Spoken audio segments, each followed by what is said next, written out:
মোসাদের দুই গোয়েন্দাকে গ্রেপ্তারের দাবি ইরানের। ইসরায়েলি গোয়েন্দা সংস্থা মোসাদের হয়ে কাজ করা দুই ব্যক্তিকে গ্রেপ্তার করা হয়েছে বলে জানিয়েছেন ইরান।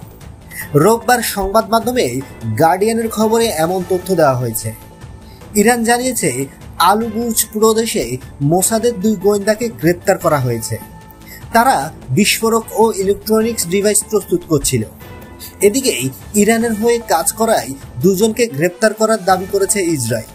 শনিবার টাইমস অফ ইসরায়েলের খবরে দাবি করা হয়, ইসরায়েলের নিরাপত্তার জন্য ক্ষতিকর কার্যক্রমের দায়ে তাদের গ্রেপ্তার করা হয়।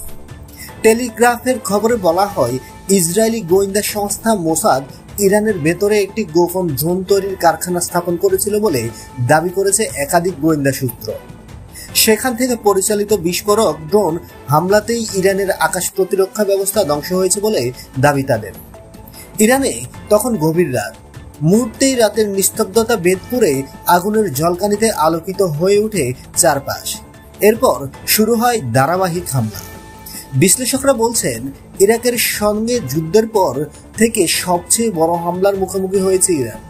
ইরানের পরমাণু কর্মসূচি ধ্বংসের জন্য এই অভিযান চালানো হয়।